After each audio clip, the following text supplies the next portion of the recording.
การอนุรักษ์วัฒนธรรมพื้นเมืองผ่านสนามกีฬาแข่งขันบ้านปั๊มเทิงน้ำกีตมอยู่สาธารณรัฐสังคมนิยมเวียดนามเมื่อพูดถึงการอนุรักษ์วัฒนธรรมหลายคนมักจะนึกถึงวัดวาอารามงานบุญประเพณีหรือศิลปะพื้นเมืองแต่ในสังคมปัจจุบันกีฬาพื้นบ้านกำลังกลายเป็นอีกหนึ่งวิธีการสืบสานและอนุรักษ์มรดกวัฒนธรรมอย่างมีชีวิตชีวาหนึ่งในบรรดากีฬาการเล่นพื้นบ้านที่ยังคงได้รับการรักษาไว้ถึงทุกวันนี้แม่นการเล่นบานปั้ม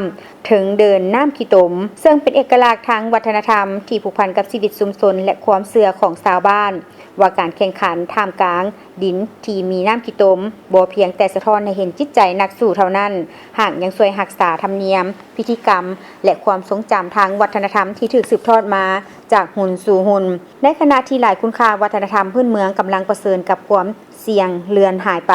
การอนุรักษ์งานบุญลิ้นบานปั๊มในน้ำขี้ตมจึงกลายเป็นวิธีหนึ่งเฮ็ดให้มรดกดังกล่าวยังคงมีชีวิตชีวาในสังคมปัจจุบัน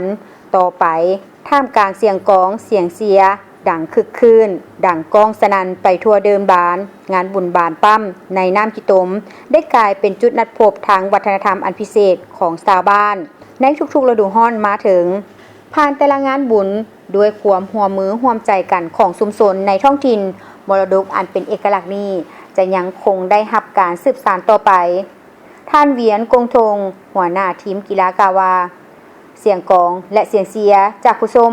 เฮ็ดให้พวกเขาลืมความเมื่อยล้าทั้งหมดด้วยจิตใจของนักกีฬาทุกคนพยายามอย่างเต็มที่เบื้องหลังการแข่งขันยังดุเดือดแม่นการทุ่มเทอย่างเงียบๆของหลายๆคนในหมู่บ้านนับตั้งแต่การอนามัยพื้นที่ประดับประดาสถานที่ในงานบุญจัดเกี่ยมเครื่องบูชาไปจนถึงฝึกซ้อมและความภาคภูมิใจต่อบ้านเกิดเมืองนอนของตน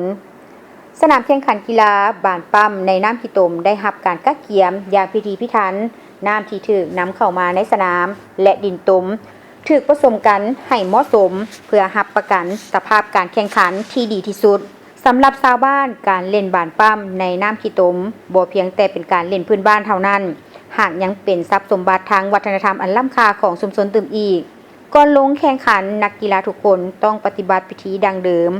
ที่ได้รับการสืบทอดมาจากหลายหนคนทุกๆท่าทางในพิธีบูชาสิ่งศักดิ์สิทธิ์พิธีบูชาบานหรือการจัดขบวนล้วนแต่ได้รับการถ่ายทอดโดยผู้สูงอายุให้แก่คนรุ่นใหม่ตื่มอีก